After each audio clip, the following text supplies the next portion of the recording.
ચાલો વિદ્યાર્થી મિત્રો, નવા અધ્યાયમાં પદાર્પણ કરીએ આપણે. આજે આપણે જોઈશું વિદ્યુત ફ્લક્સની સમજૂતી. બહુ જ સારો ટોપિક છે.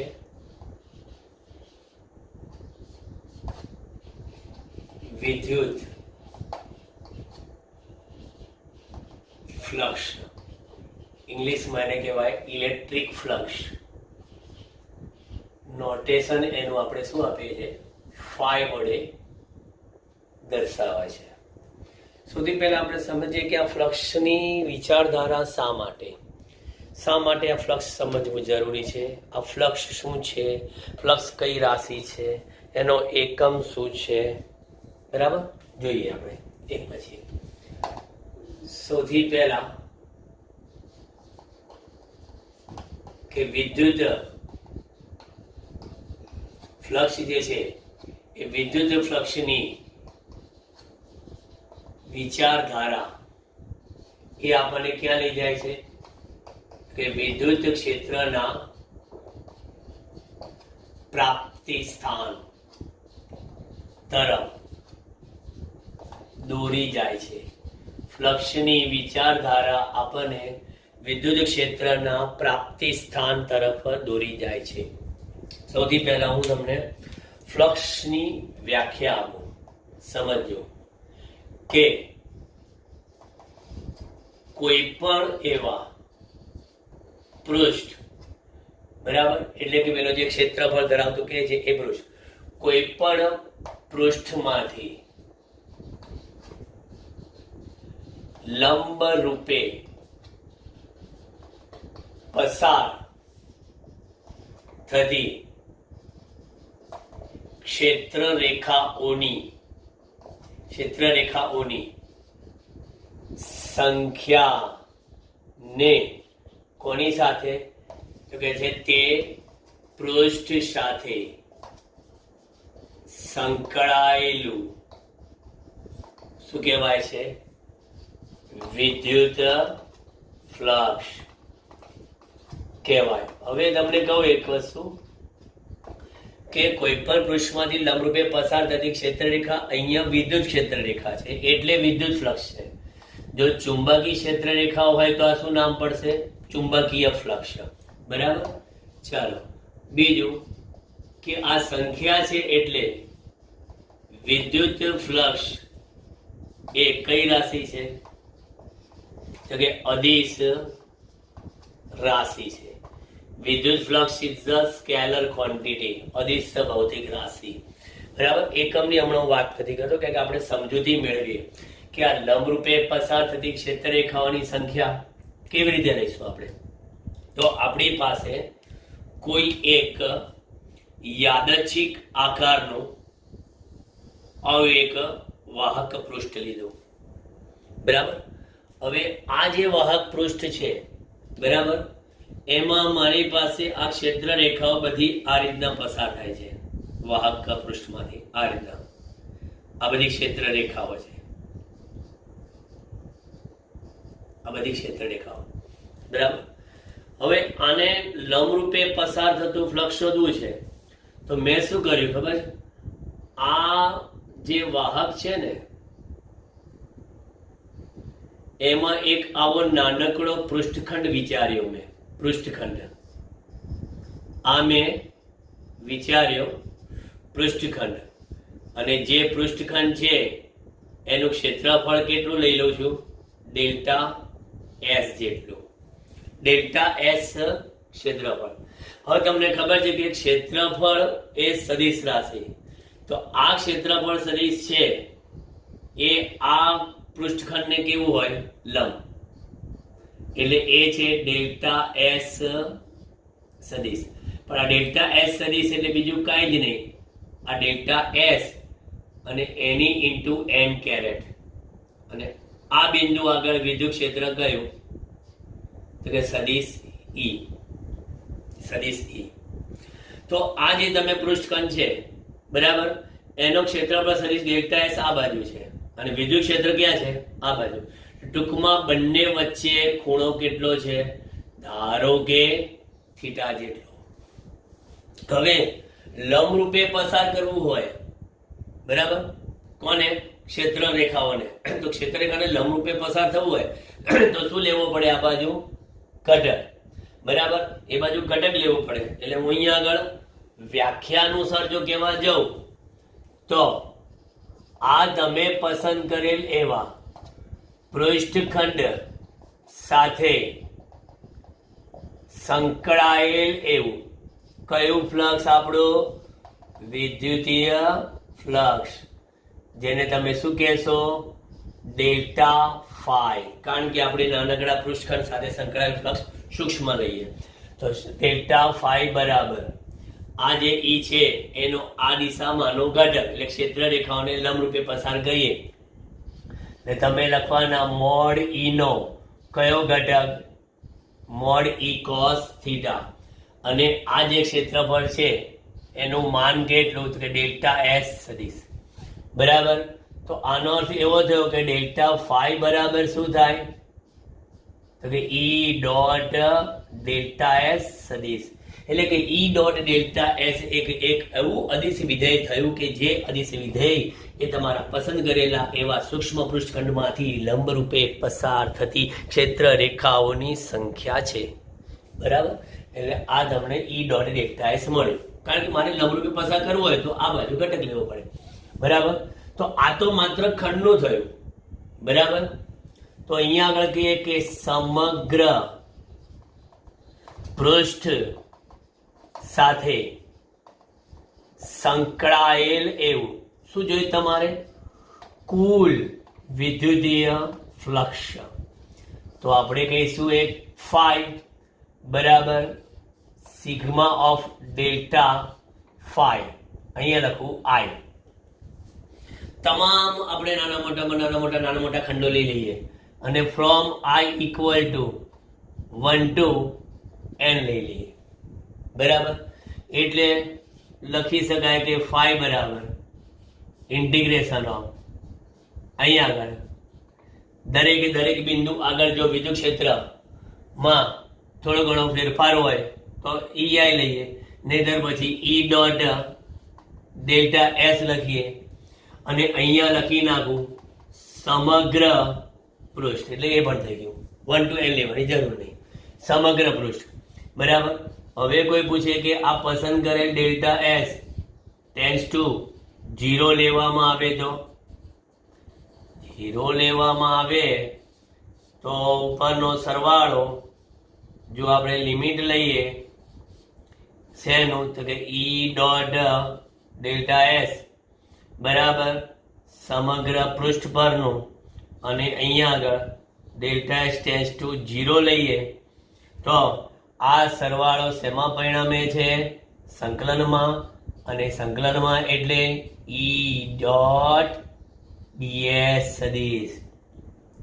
એટલે હું લખીશ અહીંયા ફાઈ બરાબર અહીંયા આગળ ઈ ડોટ ડીએસ સદીશ, અહીં લખીશ સમગ્ર પૃષ્ઠ એસ, બરાબર. આ તમારી પરફેક્ટ વ્યાખ્યા અને સૂત્ર થઈ ગયું, બરાબર. આની પરથી તમે ફ્લક્સની વ્યાખ્યા નવી આપી શકો છો. જે આપણે આપી એ તો ઠીક છે. આ ફરી કઈ તો કે છે વિદ્યુત ક્ષેત્રનું સમગ્ર એવા પૃષ્ઠ પરનું પૃષ્ઠ સંકલન. વિદ્યુત ક્ષેત્રનું સમગ્ર પૃષ્ઠ પરનું પૃષ્ઠ સંકલન તે પૃષ્ઠ સાથે સંકળાયેલ એવું વિદ્યુત ફ્લક્સ કહેવાય, બરાબર. હવે તમે એનો એકમ આપી શકો છો. જો એકમ શું? ઈનો એકમ ન્યૂટન અપોન કુલમ અને ક્ષેત્રફળનો એકમ મીટર સ્ક્વેર. એટલે newton coulomb inverse metre square, બરાબર. Newton coulomb inverse metre square. ત્યાર પછી પારિમાણિક સૂત્ર પણ આપણે યાદ રાખીએ. ન્યૂટન માટે કિલોગ્રામ મીટર પ્રતિ સેકન્ડ સ્ક્વેર, એટલે કિલોગ્રામ એટલે m1, મીટર મીટર ક્યુબ એટલે અહીંયા આગળ મીટર સ્ક્વેર મીટર ક્યુબ, પ્રતિ સેકન્ડ સ્ક્વેર એટલે કે t-2, અને અહીંયા આગળ q-1. હજી આપણે સમજી શકો છો કે કુલમ બરાબર એમ્પિયર ઇન્ટુ સેકન્ડ લઈએ તો એ પણ હજી આપણે લખી શકીએ કે m1 L3 બરાબર t બરાબર એમ્પિયર ઇન્ટુ સેકન્ડ કુલમ બરાબર t-3 બરાબર અને એમ્પિયર ઇન્ટુ કેટલા -1 બરાબર. આ ફ્લક્સની એકમની વાત થઈ ગઈ, પારિમાણિક સૂત્રની વાત થઈ ગઈ. હવે એક વસ્તુ નોંધવા જેવી છે, સમજો કે જો સદિશ E કેવું હોય, અચળ, એટલે કે સમાન વિદ્યુત ક્ષેત્ર હોય. સમાન વિદ્યુત ક્ષેત્ર એટલે કે જે વિદ્યુત ક્ષેત્રના પ્રત્યેક બિંદુ આગળ વિદ્યુત ક્ષેત્રની તીવ્રતાનું મૂલ્ય અને દિશા એક જ સમાન હોય તો એવા વિદ્યુત ક્ષેત્રને સમાન અથવા તો સમાંગી વિદ્યુત ક્ષેત્ર કહેવામાં આવે છે. સમાન કે સમાંગી વિદ્યુત ક્ષેત્ર, બરાબર. અને એની તમે ક્ષેત્ર રેખા જુઓ ને તો સમાન વિદ્યુત ક્ષેત્રની ક્ષેત્ર રેખાઓ કેવી હોય, બરાબર, તો કે પરસ્પર સમાંતર અને એકબીજાથી સમાન અંતર, બરાબર. આ થઈ ગઈ સમાન વિદ્યુત ક્ષેત્રની ક્ષેત્ર રેખાઓ. કોઈ પૂછે સમાન વિદ્યુત ક્ષેત્રની ક્ષેત્ર રેખાઓ કેવી હોય, પરસ્પર સમાંતર અને એકબીજાથી સમાન અંતર. જો એ અચળ હોય તો ફ્લક્સ ફાઈ બરાબર E કેવા નીકળી જાય, 12, બરાબર. અને ડોટ ઇન્ટિગ્રેશન શું થઈ જાય, ds, બરાબર, ઇન્ટિગ્રેશન ds, બરાબર. આને કહીએ સમગ્ર પૃષ્ઠ પર, કે સંકલન પછી ના થાય, સંકલનમાં એ બહાર નીકળી જાય, બરાબર. એટલે અહીંયા આગળ ઇક્વલ ટુ સદિશ E ડોટ ડોટ કાઢી નાખીએ આપણે અને E ને પણ કાઢી નાખીએ તો શું થશે, ds cos થીટા. અને એમાં કહીએ કે જો પૃષ્ઠ વિદ્યુત ક્ષેત્રને લંબ રૂપે, હવે પૃષ્ઠ વિદ્યુત ક્ષેત્ર લંબ રૂપે એટલે થીટા બરાબર કેટલા, 0. એ કોઈ કહે છે સબ લંબ રૂપે લખો છો 0. અરે ભાઈ પૃષ્ઠ, આ જે પૃષ્ઠ છે ને એ ક્ષેત્રને કેવું થઈ જાય, એકદમ લંબ થઈ જાય તો આ ક્ષેત્ર ક્યાં આવી જાય, ક્ષેત્ર પર સદિશની દિશામાં, બરાબર. પૃષ્ઠ વિદ્યુત ક્ષેત્રને લંબ રૂપે, બરાબર. એટલે તમને કહી દઉં કે સદિશ E is parallel to શું થઈ જાય, ds થઈ જાય, is parallel to ds, બરાબર. તો પછી ફ્લક્સ ફાઈ બરાબર શું થઈ જાય, સિમ્પલ ES, બરાબર. એટલે હવે સીધો એકમ આપણા મગજમાં શૂટ થઈ જાય છે, બરાબર, સાદો. એટલે આ શું થઈ ગયું, આ છે ક્ષેત્રફળ. હવે તમે ભવિષ્યમાં ગાઉસના પ્રમેયમાં જોશો કે જેવું ક્ષેત્રફળ, બરાબર, ધારો કે ગોળાકાર હશે પૃષ્ઠ તો ક્ષેત્રફળ કેટલું, 4πr². ગોળાકાર હશે તો 4πr², બરાબર. નળાકાર હશે તો કહેવાનું આખા સમગ્ર પૃષ્ઠનું ક્ષેત્રફળ કેટલું, તો કે ક્ષેત્રફળ ગુણ્યા લંબાઈ 2πrl. ટૂંકમાં જુદી જુદી પરિસ્થિતિમાં આ ક્ષેત્રફળની કિંમત બદલાઈ જાય અને વિદ્યુત ક્ષેત્ર પાછું જોવાનું કે વિદ્યુત ક્ષેત્ર કોના લીધે છે, બરાબર. વિદ્યુત ક્ષેત્ર બિંદુ તેવા વિદ્યુત ભારના લીધે છે, બરાબર. કોના લીધે છે એક ખાસ જોજો તમે, બરાબર. હવે અહીંયા આગળ ઉપર આપણે જોઈએ, સમજૂતી આપણે હજી ચાલુ છે. ફ્લક્સ ફાઈ, બરાબર. ફ્લક્સ ફાઈ ધન ક્યારે હોય, ફાઈ ધન ક્યારે, બરાબર. ફ્લક્સ ફાઈ ધન ક્યારે, તો કહે છે કે જ્યારે કોઈ પૃષ્ઠ છે, બરાબર, એમાંથી ક્ષેત્ર રેખાઓ બહાર આવતી દિશામાં હોય, બરાબર, ત્યારે ફાઈ ઋણ ક્યારે? તો કહે છે કે કોઈ પૃષ્ઠ એમાં ક્ષેત્ર રેખાઓ દાખલ થતી હોય ત્યારે ફાઈ શૂન્ય ક્યારે? ફાઈ શૂન્ય ક્યારે? તો કહે છે કે કોઈ પૃષ્ઠ માંથી જેટલી ક્ષેત્ર રેખાઓ દાખલ થાય એટલી ક્ષેત્ર રેખાઓ બહાર નીકળે ત્યારે થાય. એટલે ફ્લક્સ ધને હોય ઋણે હોય ને શૂન્ય પણ હોઈ શકે. બરાબર. પછી બીજા એક કિસ્સામાં જોઈએ કે માની લો કે મારી પાસે આ રીતની ક્ષેત્ર રેખાઓ છે જેને આપણે કહેવાય છે કેવી સમાન વિદ્યુત ક્ષેત્રની ક્ષેત્ર રેખાઓ. બરાબર. આ પરિસ્થિતિ હું દર્શાવું છું જો તમને. બરાબર. હવે એમાં એક પરિસ્થિતિ મેં એવી બતાવી કે જેમાં આ પૃષ્ઠ મારું આ રીતે મૂકેલું છે. બરાબર. બીજી આકૃતિ દોરું એમાં મેં પૃષ્ઠ આ રીતે મૂકેલું છે. બરાબર.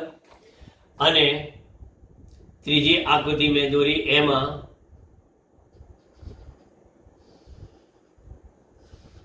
પૃષ્ઠ આ રીતે દોરેલું છે. ત્રણ અલગ અલગ પરિસ્થિતિ. આનો ક્ષેત્રફળ સદિશ હું અહીંયા આગળ બતાવું એ સદિશ. આનો ક્ષેત્રફળ સદિશ આ બાજુ એ સદિશ. બરાબર. આ બધા વિદ્યુત ક્ષેત્રની તીવ્રતા સમાન. આનો ક્ષેત્રફળ સદિશ આ બાજુ એટલે અને આનું વિદ્યુત ક્ષેત્રફળ આ બાજુ. બરાબર. હવે જોજો તમે આ બિંદુ આગળ આ ક્ષેત્રફળ સદિશ અહીંયા વિદ્યુત ક્ષેત્ર અને પૃષ્ઠ બંને વચ્ચે શું છે 90 ડિગ્રી એટલે થીટા બરાબર 90 ડિગ્રી. અહીંયા થીટા બરાબર 0 ડિગ્રી અને અહીંયા થીટા બરાબર થીટા. તો અહીંયા આગળ ફ્લક્સ ફાઈ બરાબર શું થાય? થીટા બરાબર 90 એટલે ફાઈ બરાબર 0 એ cos 90. અહીંયા આગળ ફાઈ બરાબર શું થાય? એ. અહીંયા આગળ ફાઈ બરાબર શું થાય? એ cos થીટા. હવે જ્યારે જ્યારે તમને કોઈ પૂછે કે ભાઈ ફ્લક્સની કિંમત શોધો તો તમારે આ કોન્સેપ્ટ યાદ રાખજો કે આ જે થીટા છે ને બરાબર એ થીટામાં કમ્પ્લીટ કહી દઉં અહીંયા યાદ રાખો. અત્યારે આજે ચર્ચા ચાલે છે એ દરમિયાન જ હું તમને કહી દઉં છું કે થીટા બરાબર વિદ્યુત ક્ષેત્ર સદિશ ઈ અને સદિશ એ એટલે કે ક્ષેત્રફળ સદિશ વચ્ચે રચાતો કોણ છે. જો તમે પૃષ્ઠની વાત કરે ને તો ભાઈ એવા સંજોગોમાં પૃષ્ઠની વાત કરે તો તમારે 90 માંથી એક ખૂણો બાદ કરવાનો. જેમ કે મેં અહીંયા આગળ કીધું પૃષ્ઠ વિદ્યુત ક્ષેત્રને લંબરૂપે તો થીટા છે બરાબર 90 માઇનસ 90 થઈ ગયું 0. બરાબર. એટલે સપોઝ જો હું તમને એક વસ્તુ કહું એઝ ફોર એક્ઝામ્પલ બરાબર મારી પાસે આ રીતના એક પૃષ્ઠ છે. બરાબર. હવે એ આ પૃષ્ઠ અને અહીંયા આગળ આ વિદ્યુત ક્ષેત્રની તીવ્રતા સદિશી છે. સપોઝ મને આ કેટલા ડિગ્રી આપેલું છે 30 ડિગ્રી. તમને વંચાઈ રીતે લખું 30 ડિગ્રી આપેલું છે. બરાબર. 30 ડિગ્રી. પછી આ જે ક્ષેત્રફળ છે ને એ બરાબર એક ક્ષેત્રફળ એ છે હું તમને આપી દઉં 2 સેન્ટીમીટર સ્ક્વેર. બરાબર. અને વિદ્યુત ક્ષેત્રનું મૂલ્ય હું તમને આપી દઉં એ પણ 2. ન્યૂટન પ્રતિ કુલમ. તો મને જરા જોઈ દો, ફાઈ શોધવાનું કહે છે. બોલો, ફાઈ શોધવાનું વિચારો.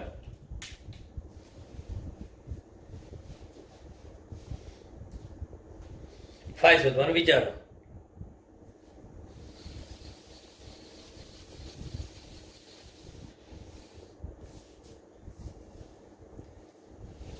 શું આવશે? બહુ જ સિમ્પલ, લાંબુ વિચારવાનું નથી. કારણ કે ફાઈ બરાબર શું? ઈ એ કોસ થીટા. તો ફાઈ બરાબર ઈ કેટલા છે? 2 ન્યૂટન પ્રતિ કુલમ. બરાબર. એ 2 સેન્ટીમીટર એટલે 2 ગુણ્યા 10 ની -4. બરાબર. અને વિદ્યુત ક્ષેત્રમાં હું તમને એક કામ કરું, વિદ્યુત ક્ષેત્ર 2 ગુણ્યા 10 ની 4 આપી દઉં. ચલો જરા વધારે સારો જવાબ લાગે એટલે. બરાબર. 2 ગુણ્યા 10 ની 4. બરાબર. અને ક્ષેત્રફળ કેટલું છે? 2 સેન્ટીમીટર સ્ક્વેર એટલે એના મીટર 10 ની -4. હવે વિચારવાનું છે કે કોસ. મોટા ભાગના વિદ્યાર્થીઓ લખી નાખે આ ખૂણો આપેલો છે 30 ડિગ્રી. અલા ભલા માણસ, મને આમાં રસ છે ક્ષેત્રફળ સદિશ, અને એણે ઈ સાથે કેટલો ખૂણો બનાવ્યો? 60. એટલે મારે અહીંયા આગળ cos 60 લેવાના. બરાબર. એટલે ફાઈ બરાબર 10⁻⁻⁴ + 4. આ સગવડતા સાચવવા માટે મેં કિંમત બદલી. બરાબર. અને cos 60 1/2 1/2 એટલે ફ્લક્સ કયું આવ્યું? 2. બરાબર. હવે 2 પણ એકમ કયો? ન્યૂટન પ્રતિ coulomb into meter square. This is our answer. બરાબર. હવે હું તમને એક બીજી વસ્તુ કહું, ઘરે ટ્રાય કરજો. બરાબર. આ સેલ્ફમાં દાખલો, બરાબર, જેને આપણે કહીએ છીએ હોમવર્ક. હોમવર્કમાં હું તમને કહું કે વિદ્યુત ક્ષેત્ર સદિશ ઈ બરાબર 6 into 10⁵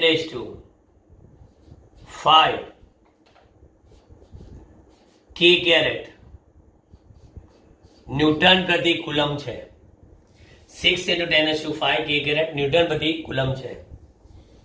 બરાબર. અને 2 સેન્ટીમીટર